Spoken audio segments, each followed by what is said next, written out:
Hey, good morning, everybody that's watching online. If you're here right now, awesome. If you're here in a few minutes, that's fine also.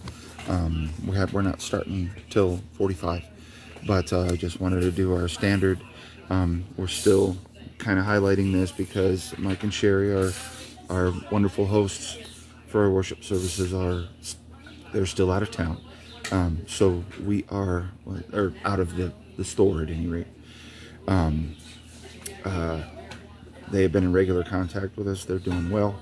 They're having some good decompressed time, which is a wonderful thing. But we just wanted to say that because they don't have their store running, that's their primary source of income. So I just wanted to make sure that everybody knew that we have available if you want to donate to the fund that they're putting together as a for the death of their son, for Samuel, that we can. You can do online donations. You can do it through Venmo or Zelle. I've done this on the most of my videos here, but it's the name Sherlyn, Sherlyn, UCATZ, UKATZ. It's under her name, and this is her phone number, 612-875-4879. You can put one of three things on the note section.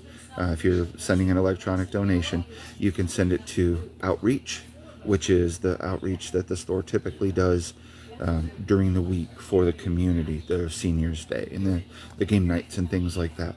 The food deliveries that they give for people who are in need, that kind of thing. You can donate to those by selecting Outreach in the notes, putting that in. It's not a selection; you have to type it in. You can also do Sunday for our Sunday services. That we have it open, and free refreshments and everything for anybody who comes to our services. But you can also put a note that says Sam or Samuel on it, and that will go to the funds that the community is putting together to donate for Mike and Sherry, just because of the fact that they're going through what they're going through. So go ahead, and if you want to do that, absolutely. If you're here locally in the Cochise County area and you want to stop in, there are also a number of places in the community. I believe there's one in the community center right downtown Sunsites, and there's also a few in some stores and other places where they have donation jars that you can put, cash, check, whatever you want to in it, as far as donating to that cause, that fund. So please feel free to do that if you can. We love you being here, even if you can't. It's not a big deal. We are all about serving the community and serving the whether it be through church services or through other outreaches that happen here. We want to make sure that we're reaching lives for Jesus first and foremost. So thank you for putting up with us and paying attention to me there. I'm going to mute for just a little minute while we get ready to get started on the service, and then we'll get going. So welcome, happy Sunday, and be blessed today. We'll see you in just another minute.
I'm gonna turn on the microphone here, And is it showing that you're public?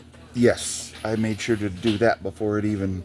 I don't know why it's defaulting to friends, but it is. It's, if any of you have had trouble watching any of my sermons recently, yeah, no, you're fine. You're fine. It's been, Facebook has been defaulting me to friends only, so I have to go back in and change it.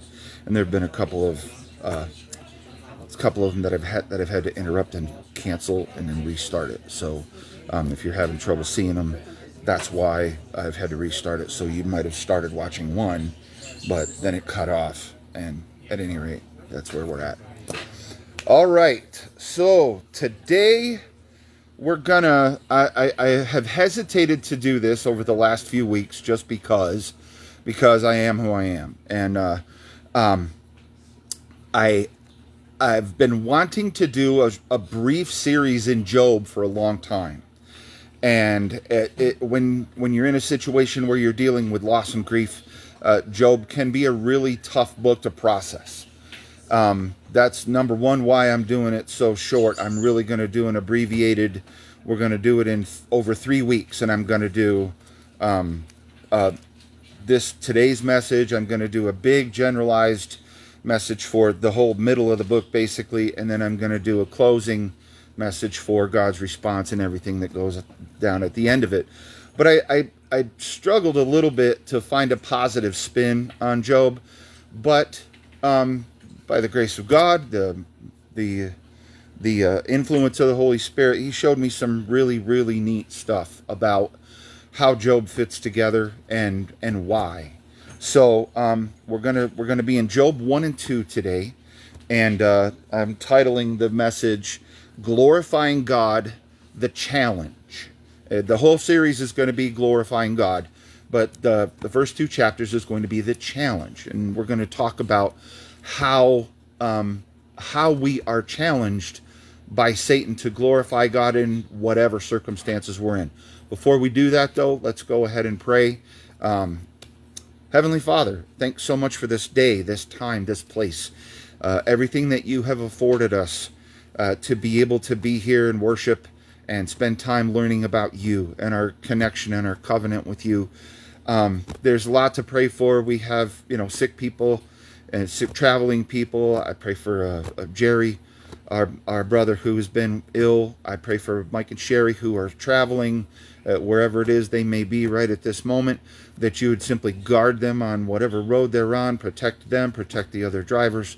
I pray that you would be with the memorial service that is happening up in Phoenix today, up in Glendale, for Charlie Kirk.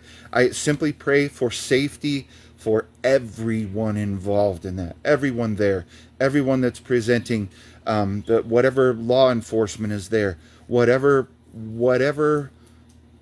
righteous influence, Lord, that you can exert over the people that are in attendance there and the people that get to view it either there or afterwards.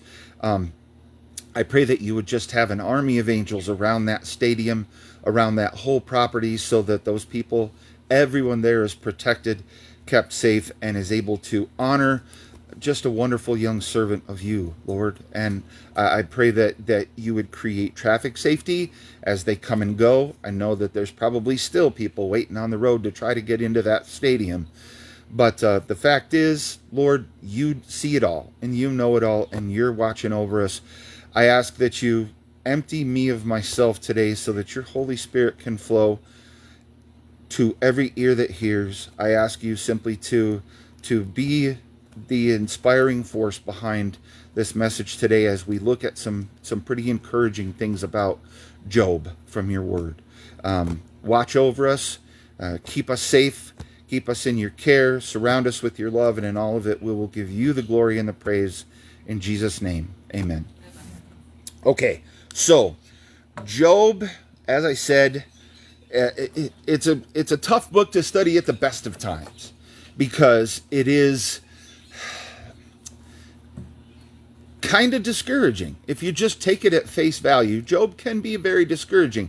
Now, for people who have put study into it, for people who have taken the time to read through and to really get to know what's going on here, there are lots of folks who have taken wonderful, deep encouragement from this book because of how Job relates to God, to his creator. And but the flip side of that coin is if you're not in a place where you're close to God, or you're not really studying the word much, or whatever the situation may be, you could read through Job and go, wow, that was dark. That was tough to read. That was, people talk about Job's patience, and yeah, he had patience, but it was more than that. There was way more to Job and his character than just allowing life to happen and getting through it somehow. There's some really, really nifty stuff in here. So we're going to be in Job 1 and 2 today. And I want to talk about, we're going to hit Job 1 first. Job 1 kind of happens in 3 sections. There's a background of Job. It talks about his life, his family, etc. There's a corresponding scene that is from the heavenly realm. There is a discussion that takes place in the heavenly realm that has a direct impact on Job. And then we get to see how Satan is allowed to have some influence over a godly man's life and how that godly man responds. Now in chapter 2, it takes it a little bit further.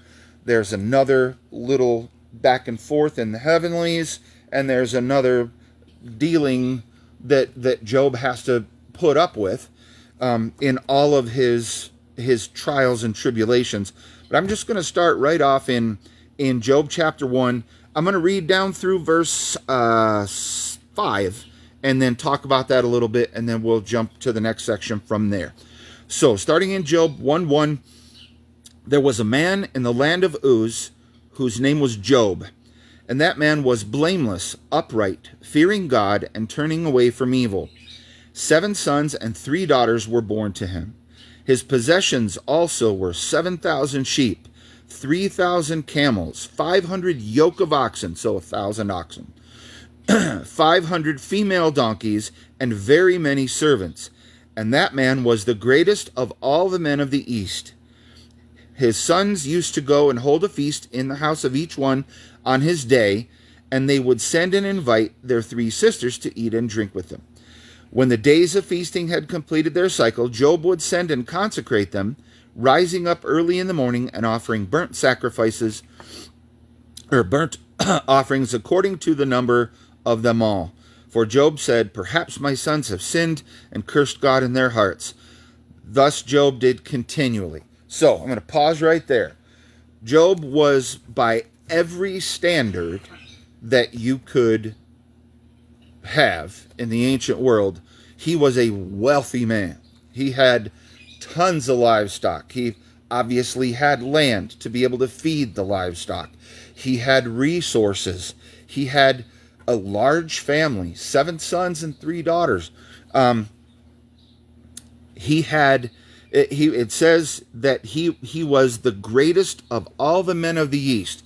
Now, the land of Uz is not, there's not one specific location or city that they can pin down. Uz was located east of Israel, east of where Palestine is now, but there's debate.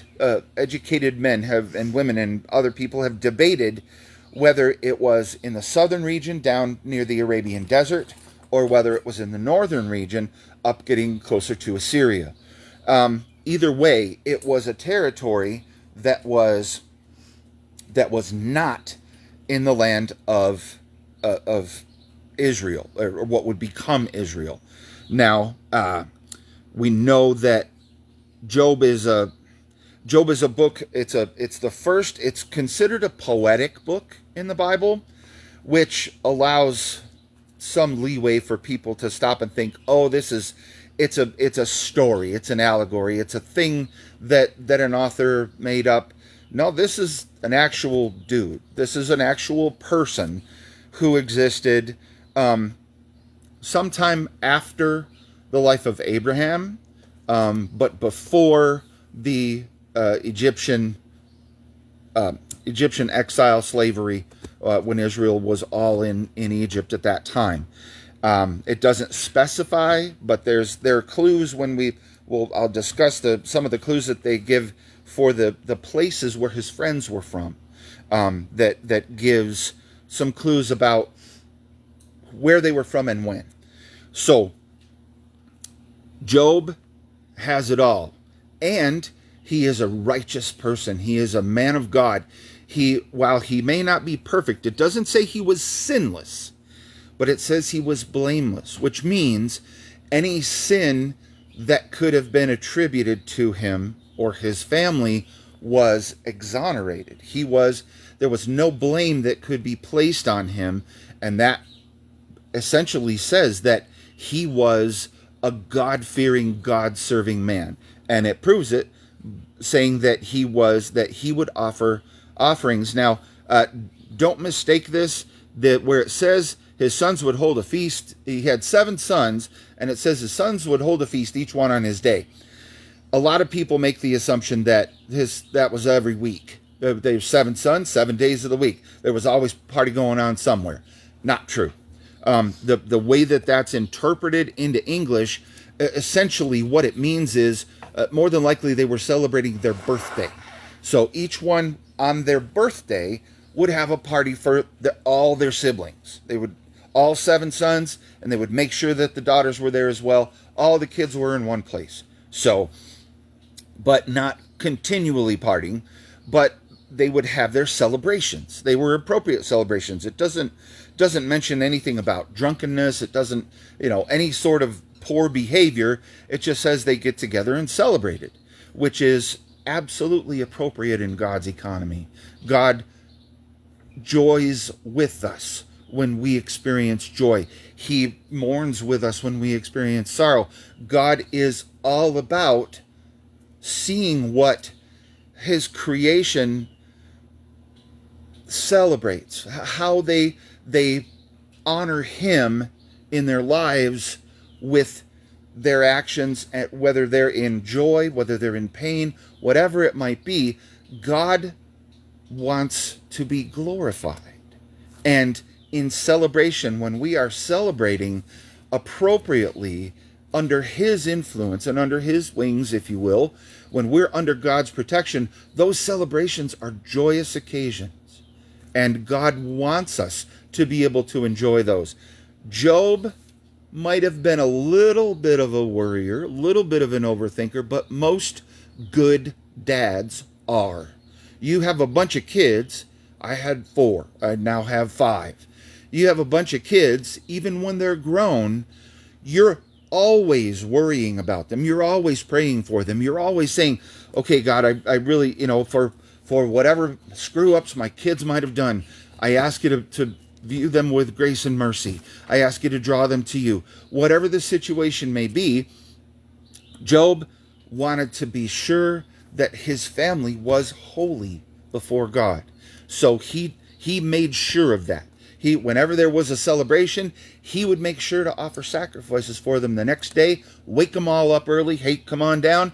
I'm going to pray over you guys. We're going to make sure everything's good, that we're all in good stead with God. If there's anything that we have to deal with, we deal with it. If there's not, we take joy in that with our relationship with him. So that's where we're at right now. We got a good picture of Job. Here's who he is. Here's what he's about. Now in verse 6, we're going to jump to a totally different place. In verse 6, now there was a day when the sons of God came to present themselves before the Lord, and Satan also came among them. The Lord said to Satan, "From where do you come?" Then Satan answered to the Lord and said, "From roaming about on the earth and walking around on it." The Lord said to Satan, "Have you considered my servant Job?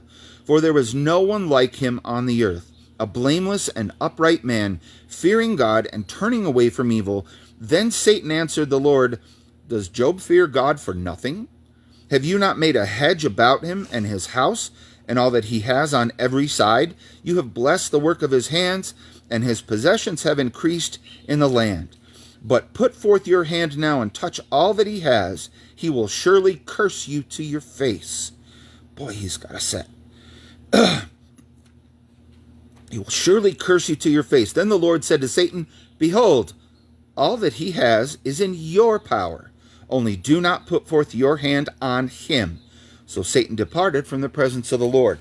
That's section 2 of this first chapter. Now, this is a discussion that occurs in the heavenly realm. Now, it says that there was a day when the sons of God, that's the angelic beings, they were gathered to present themselves to the Lord, and Satan was there also.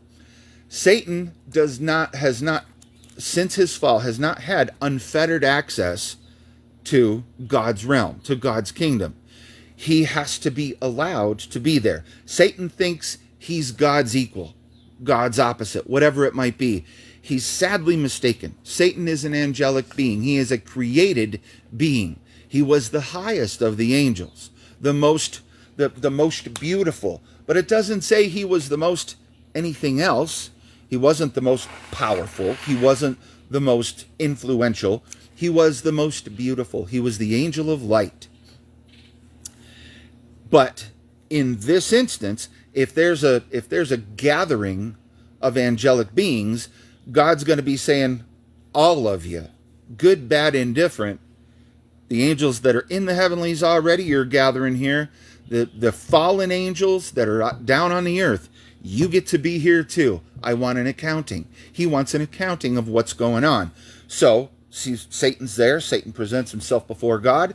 And Satan presents himself with a little bit of pride in this respect. He said, I've been on the earth, walking around on it. I've been walking around.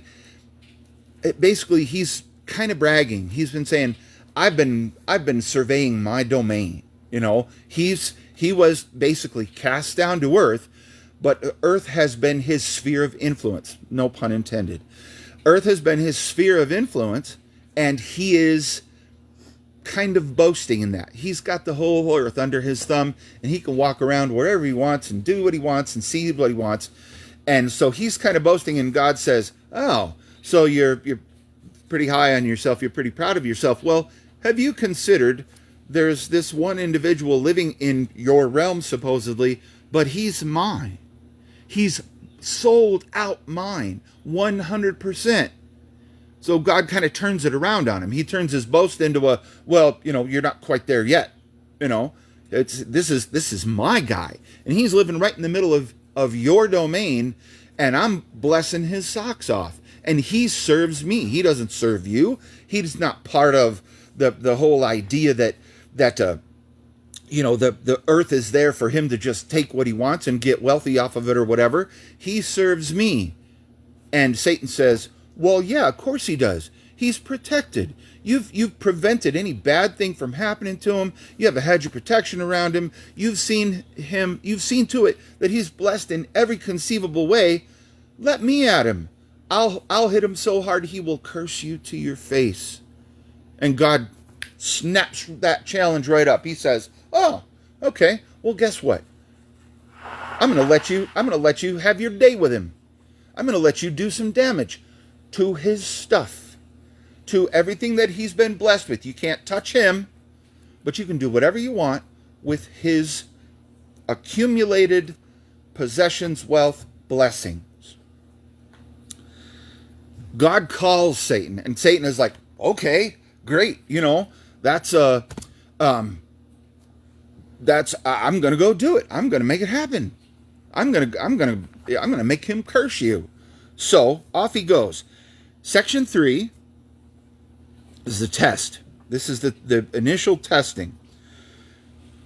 Verse 13. Now on the day when his sons and his daughters were eating and drinking wine in their oldest brother's house, a messenger came to Job and said, the oxen were plowing and the donkeys feeding beside them, and the Sabaeans attacked and took them. They also slew the servants with the edge of the sword, and I alone have escaped to tell you. Ooh, that's not a pleasant bit of news to hear. He's talking about oxen and donkeys. That's a good chunk of his livestock right there. That all of a sudden they've been taken, and all the servants but one have been killed. They didn't kill the messenger. They sent the messenger off. Go tell your master we're here to do evil and to get what we want from him. So that he gets that news. While he was still speaking, another also came and said, "The fire of God fell from heaven and burned up the sheep and the servants and consumed them, and I alone have escaped to tell you." Another one. Now we're talking about basically all of the livestock at this point. Well, not quite all, but a good majority of that livestock and the servants are dead, gone, either dead or taken. And I've escaped to tell you. Verse 17, while he was still speaking, another also came and said, "The Chaldeans formed 3 bands and made a raid on the camels and took them and slew the servants with the edge of the sword, and I alone have escaped to tell you." That's it. All of his livestock is gone. All but 3 of his servants are dead. 3 scared messengers that have come running back to tell him bad news. Verse 18, while he was still speaking, another also came and said, "Your sons and your daughters were eating and drinking wine in their oldest brother's house, and behold, a great wind came from across the wilderness and struck the 4 corners of the house, and it fell on the young people, and they died, and I alone have escaped to tell you." Oh, I would not be able to handle that news. I would not be able to handle that news well at all. I know me. I know where my heart is. But listen to where Job was. Verse 20, then Job arose and tore his robe and shaved his head, and he fell to the ground and worshipped. He said, "Naked I came from my mother's womb, and naked I shall return there. The Lord gave, and the Lord has taken away. Blessed be the name of the Lord." Through all this, Job did not sin, nor did he blame God. Verse 20, it says, Job arose. Okay, first and foremost, grief, tragedy, loss have the capability to weigh us down like an anchor. We might crash to the ground, both figuratively and literally, and not feel like we can move, not feel like we can get back up. Instead of walking through the valley of the shadow of death, we are blindsided and bludgeoned by it to the point where we sometimes fall right down and take up residence there for a little while and wallow in it. Job did not do that. The first thing he did was he rose. He stood up in the presence of God and everybody that mattered. He stood up. He stood for God. He stood up because he knew if he laid down or curled up that he was going to have the worst kind of trouble getting back up and getting where he needed to be. Job knew God. He understood God's character, and he got up. He stood up. He tore his robes and shaved his head. Standard Middle Eastern, since forever, expression of grief. And we'll see later that he winds up sitting in an ash pile for his grief. And that's part of it as well. It's you humble yourself in a state of mourning, in a state of loss, in a state of confusion. You humble yourself before God, but you make sure that you are still in good standing with him. So Job arose, tore his robe, shaved his head, and then he fell to the ground and worshiped. He worshiped. Worship is the hardest thing to do. The hardest thing to do when you are in grief, when you are handling loss. Worship is the hardest thing to do. Satan makes sure to make it a point to push our energies and our mental efforts in every direction but up. Job stood up for God. He moved. He did what was appropriate. He mourned appropriately, and he worshiped God, his creator, sincerely, not because it was what was expected of him. He wasn't part of the Hebrew culture or anything like that. This was long before that was even a thing. But the fact was, he understood his relationship, his covenant with God. So he stood and he genuinely mourned his situation. But he said, I came into the world with nothing. That's how I'm going to leave too. All of this stuff I didn't have when I was born, and I'm not going to have it with me when I die. God gave, God took it away. It's all his anyway. Blessed be the name of the Lord. He understood. He understood his relationship with his creator. And even on the worst day, this is one day. This whole thing, we're talking about less than 15 minutes from he gets news one after the other of these servants coming and saying, here's a tragedy that just occurred. Job could have just gotten overwhelmed. That could have blown him away, and he could have, we'll discuss in the next chapter, which is coming up momentarily. But he could have said, too much. I don't even want to be alive anymore. Nope, I'm done.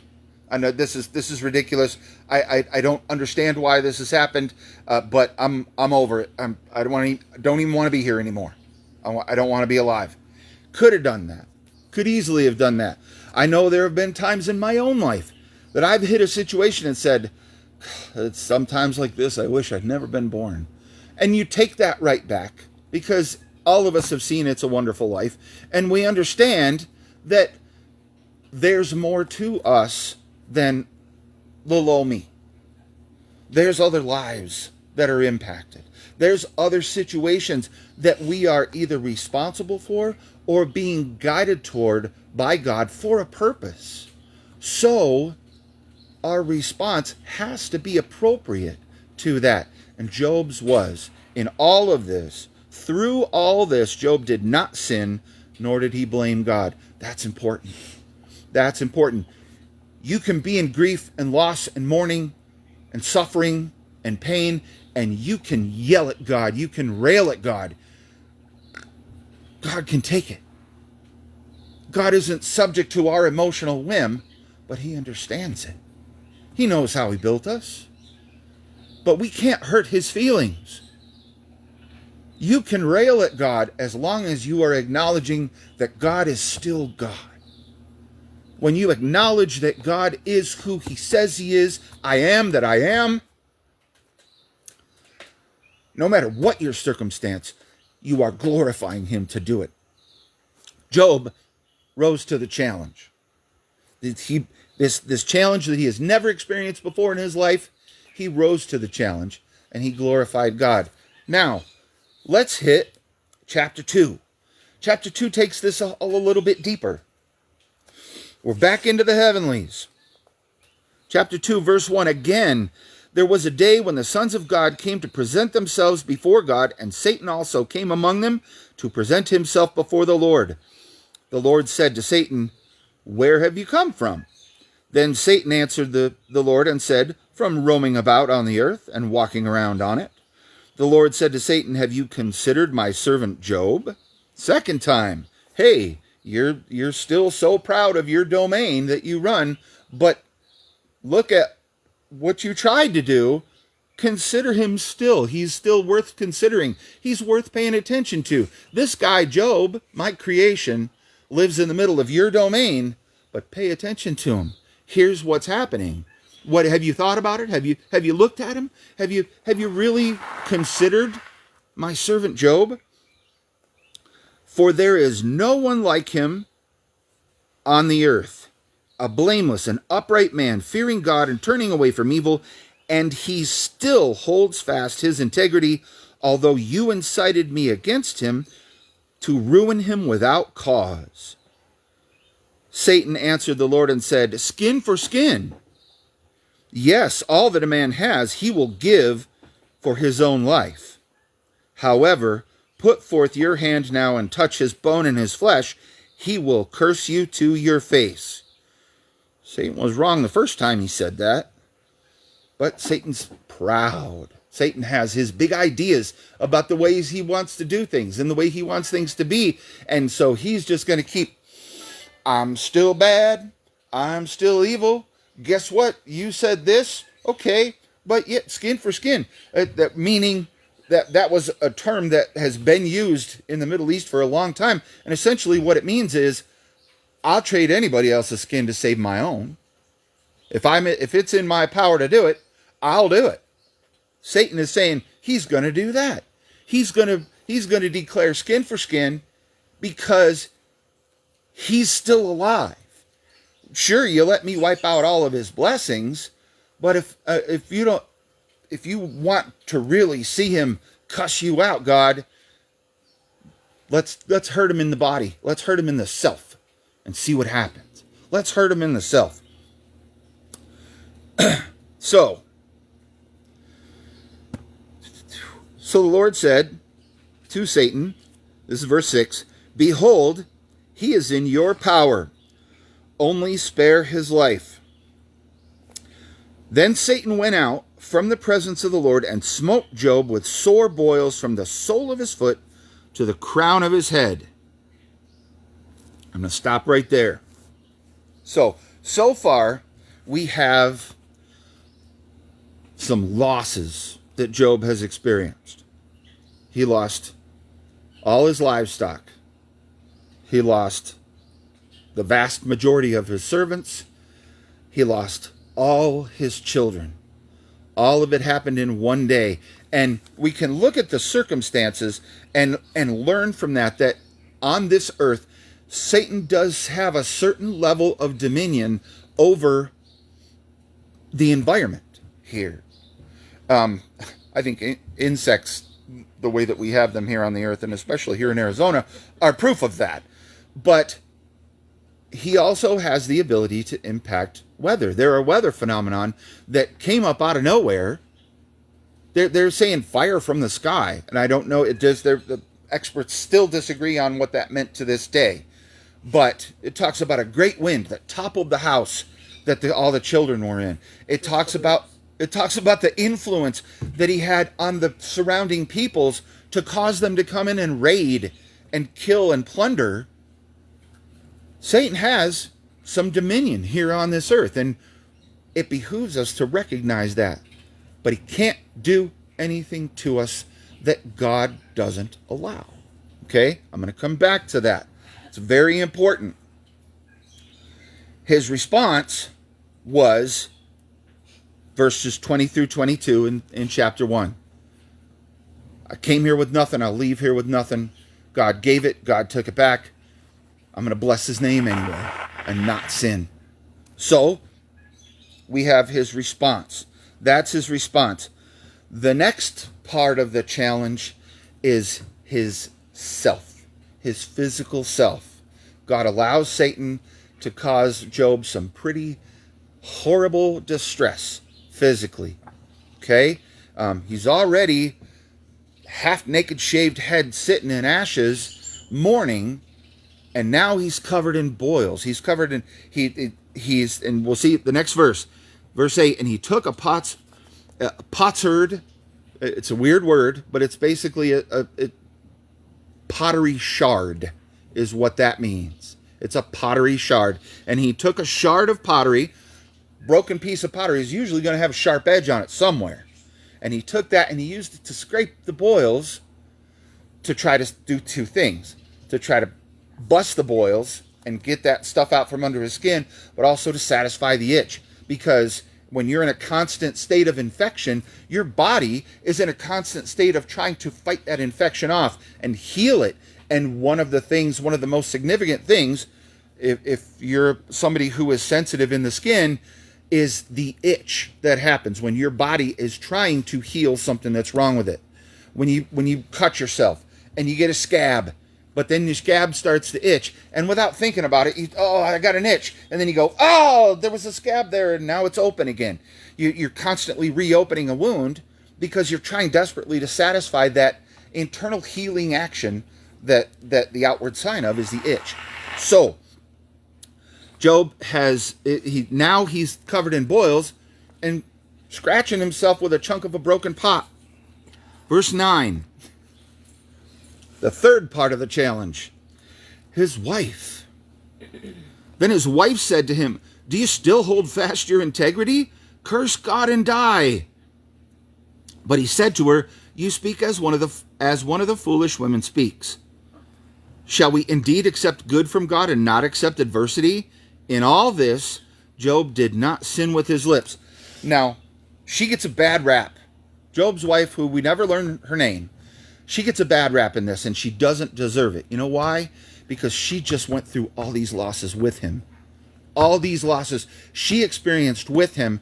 So she's not only suffering from the loss of, first and foremost, 10 children that she gave birth to, that she nurtured and raised, and they're gone. She hurts. She's, by and large, she's probably a lot more emotional about stuff than Job is. And that's how it works. That's the balance of a married couple, is you're going to have some people that are strong in one area but need support in another, and vice versa. And that's where the marriage relationship comes in. That's where that covenant with your partner comes in, because we are built to be part of one. Not these two, and occasionally we fight, and occasionally we talk smack to each other, and occasionally we ignore each other. We are one. We are made one flesh in God's eyes. And that means we are there to fulfill whatever need the other has. Mama is frustrated, upset, dying inside.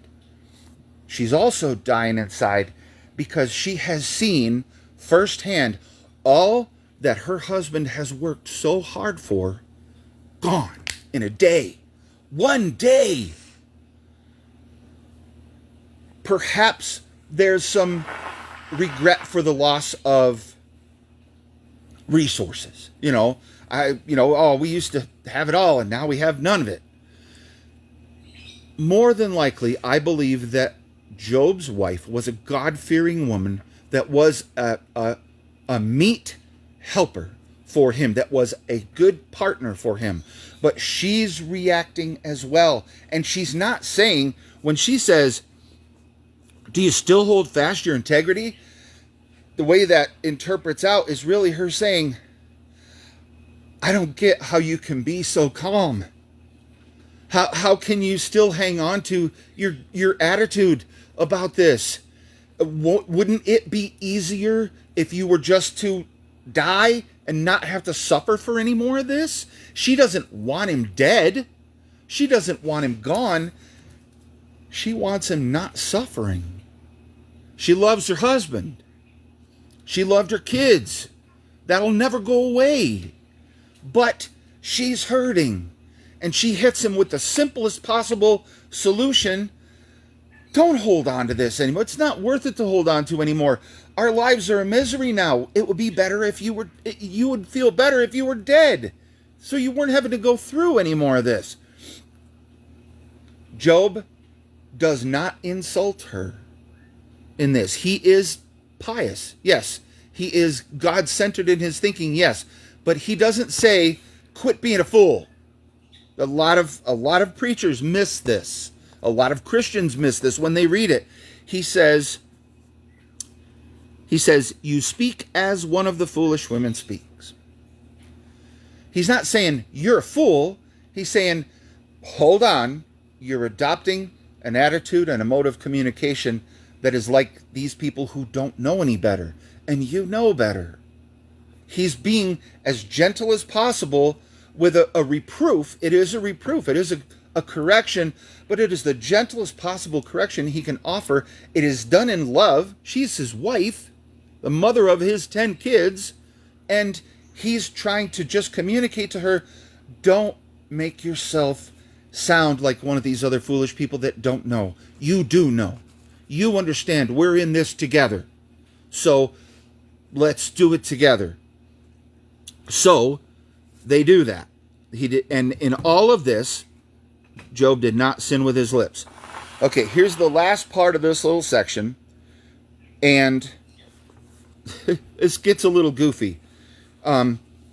This first little section of it is beautiful. It's an absolutely beautiful expression of what friendship means, especially in God's economy, in God's kingdom. Verse 11, now when Job's 3 friends heard of all this adversity that had come upon him, they came each one from his own place. Eliphaz the Temanite, Bildad the Shuhite, and Zophar the Naamathite. And they made an appointment together to come to sympathize with him and comfort him.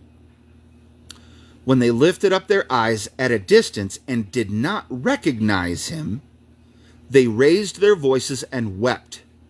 And each of them tore his robe, and they threw dust over their heads toward the sky.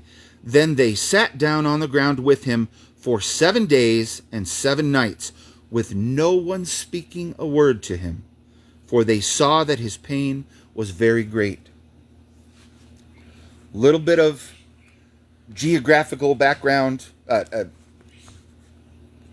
how they're designated, and this kind of is telling when we get to what time frame this occurred in. Eliphaz was a Temanite. Teman was the grandson of Esau, Jacob's son Esau. Teman is the name that was given to an area, but again, unspecified in biblical geography, and these names don't really match up with any modern names anymore. Eliphaz the Temanite. So if he lived in a place that was named after the grandson of Esau, okay, so this is down the road a little ways from Abraham, Isaac, and Jacob. Bildad the Shuhite. Shua was a son of Abraham. From and that you can find the Teman, the reference to Teman, the grandson of Esau in Genesis 36. The Shua, the son of Abraham by Keturah, I believe her name was, who was the wife that he took after Sarah died. That was his son. That was Abraham's son. You can read about him in Genesis 35. And then Zophar the Naamathite. Naamath was the daughter of Lamech. If you're familiar with your Genesis, Lamech was Noah's father. So Naamath was Noah's half sister. This is another area. So this is after Noah. This is, well after Noah, obviously, but it was an area that was named for her.